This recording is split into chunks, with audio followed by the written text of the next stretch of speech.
Sr. Padre Armando Rodrigues, estamos então num dia importante em que realmente vai ficar precisamente na cidade de Viana do Castelo e concretamente no Largo de São Domingos um símbolo que representa Frei Bartolomeu dos Mártires. Para nos falar um pouco já agora sobre esta pessoa que é de tão importância também. Ora bem, hoje Beato Bartolomeu dos Mártires nasceu em Lisboa, na paróquia dos Mártires, e daí o seu nome, Bartolomeu dos Mártires. O nome de família era Fernandes, Bartolomeu Fernandes.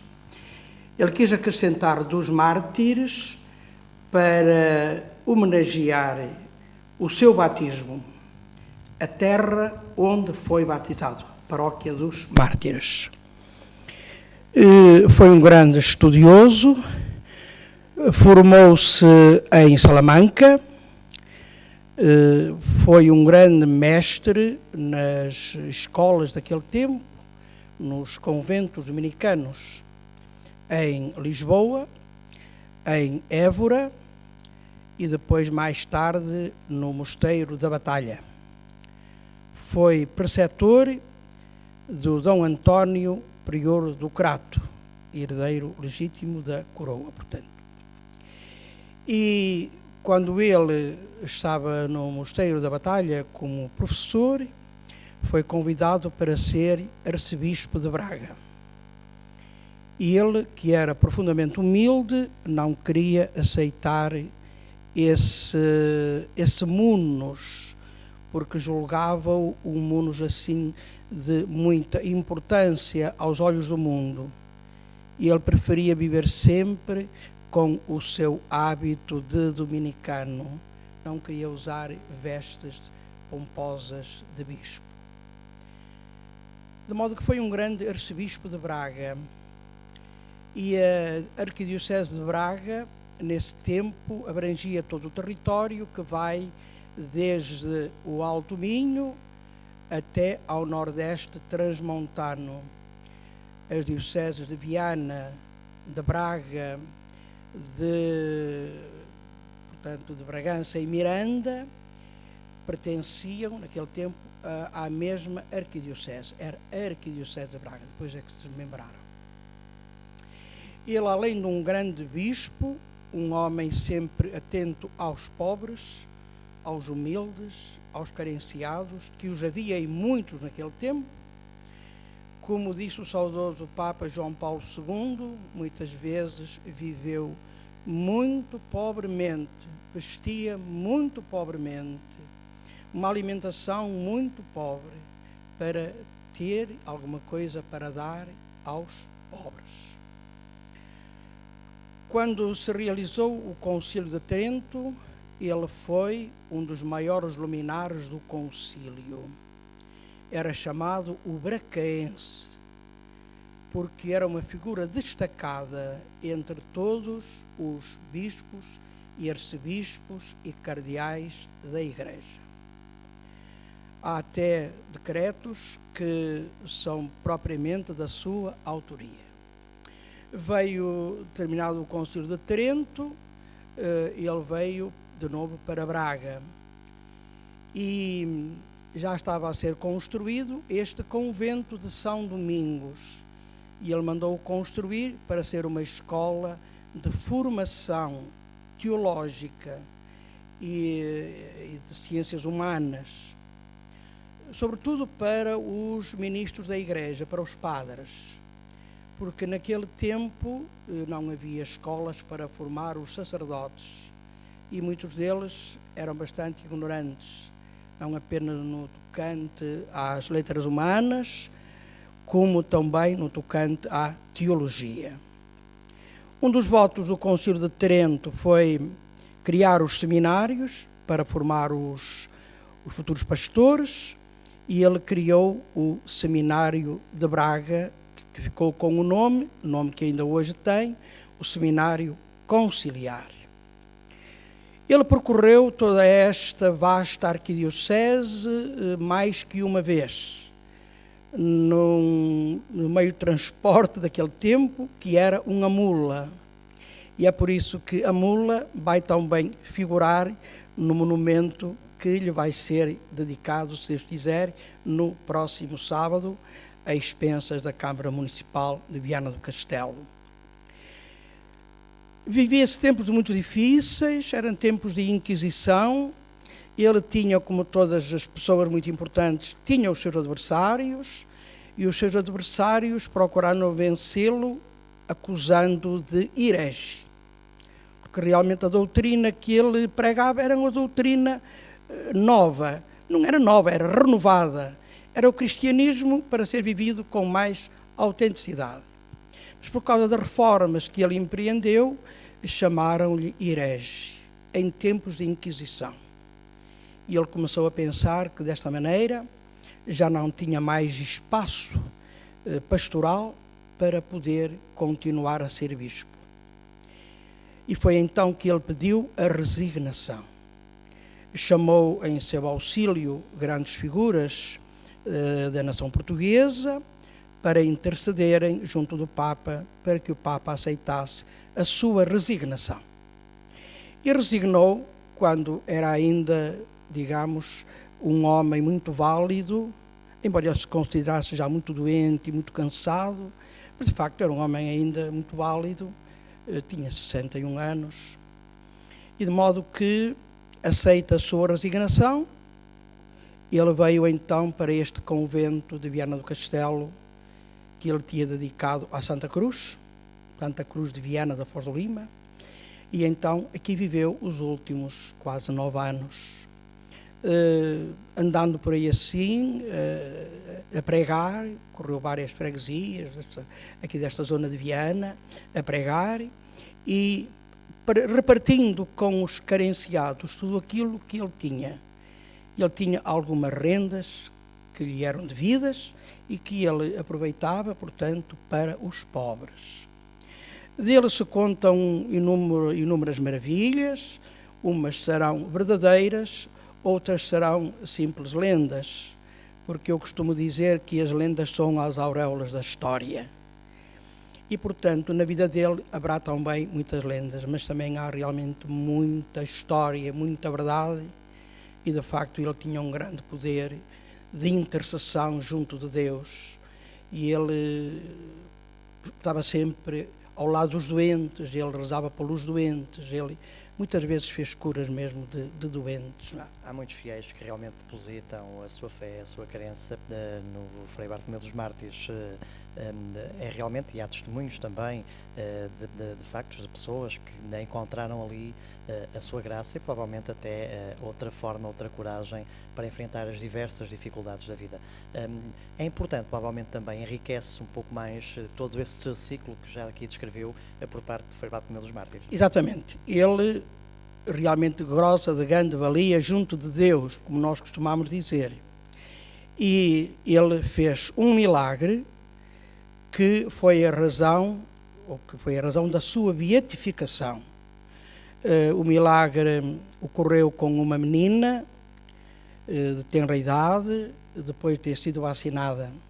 Surgiu-lhe um problema que não tinha resolução, uma doença que não tinha cura, e, portanto, o pai, que era médico, embora mandasse fazer os exames para saber o que se passava com a menina, acabou por desistir de qualquer tratamento, porque sabia que a vida da menina ia ser muito curtinha, porque a doença era incurável e ainda hoje é incurável, era uma doença nas meninges. E então essa menina tinha a mãe, que era uma pessoa muito crente. O pai era descrente, a mãe era muito crente. E veio ter com Frei António do Rosário, sacerdote dominicano, que morreu pouco antes da beatificação do Bartolomeu dos Mártires, e que morava no convento de Cristo Rei no Porto. E pôs-lhe o seu problema. E Frei António do Rosário disse: bem, eu vou celebrar a Eucaristia, vamos celebrar por esta intenção. Nós temos esta causa entre mãos, a beatificação de Bartolomeu dos Mártires, e pode acontecer que haja um milagre. E de facto assim aconteceu. Quando a mãe chegou a casa, a menina estava com boa saúde. Claro que o pai, como disse, era descrente, mas perante aquela maravilha, ele converteu-se. Essa menina é hoje uma senhora, à volta de 40 anos, 40 e poucos anos, é professora de matemática em Coimbra e esteve na beatificação há 7 anos a dar o seu testemunho com a sua presença e também com a sua palavra. O bem-aventurado Bartolomeu dos Mártires é invocado em todas as doenças, de uma maneira particular, nas doenças incuráveis. Ele é advogado, digamos assim, na luta contra o cancro. E muita gente o invoca quando tem essa terrível doença. A devoção ao Bartolomeu dos Mártires, portanto, foi crescendo ao longo do tempo e depois, quando este milagre foi declarado autêntico, verdadeiro, pelas grandes figuras que a Igreja tem para fazerem a avaliação, então o Papa João Paulo II resolveu beatificá-lo. Foi beatificado no dia 4 de novembro, há 7 anos, em 2001, 4 de novembro de 2001.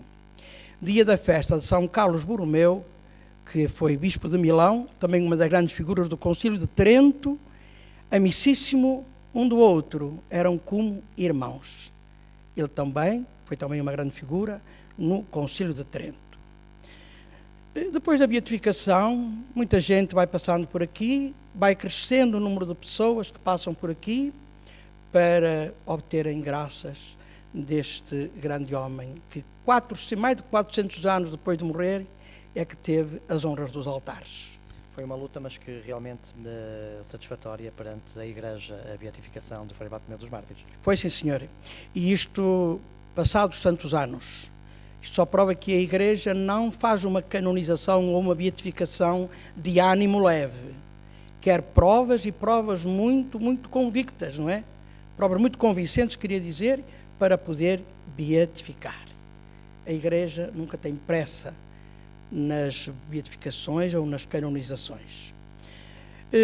Prestamos-lhe esta homenagem, que é promovida pela Câmara Municipal. Este grande monumento, que vai ficar aqui no Largo de São Domingos, é devido ao esforço da Câmara Municipal e do grande valor que o Sr. Presidente da Câmara lhe atribui. O Sr. Presidente da Câmara diz mesmo, foi talvez a maior figura da história de Viana. É importante este monumento para a própria paróquia de Monserrate, para a Igreja de São Domingos, essencialmente aqui implantado praticamente no centro da cidade. Sim, bom, na paróquia de Monserrate a devoção já vem de há muitos anos, não? De há muitos anos, desde que ele, costuma dizer, partiu deste mundo para o céu. A devoção já vem daí, e Viana do Castelo sempre teve muita devoção ao Bartolomeu dos Mártires. Simplesmente esta paróquia passa a irradiar mais fé, digamos assim, ao longe e ao largo. E o número de pessoas que aqui vêm visitar o seu túmulo também tem aumentado cada vez mais. E esperamos que agora com esta homenagem que lhe é prestada, pois a sua figura seja cada vez mais conhecida, porque é uma figura que, sendo do século XVI, se enquadra perfeitamente nas realidades do nosso tempo, pois que, como disse o Papa João Paulo II, sendo um padre do Concílio Tridentino, a sua doutrina era do Vaticano II. E é por isso que ele o quis elevar às honras dos altares, porque é realmente um modelo para todos os bispos, para todos os padres e para todos os cristãos. Homem de caridade, homem da verdadeira Igreja, que deve ser marcada pelo amor a todos e de uma maneira muito particular aos mais carenciados, aos doentes, aos que não têm com que viver e tudo isso, não é?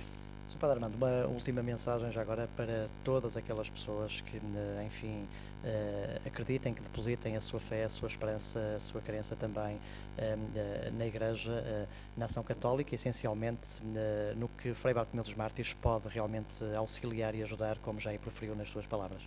Sem dúvida nenhuma que os santos gozam de grande valia junto de Deus, como eu já disse.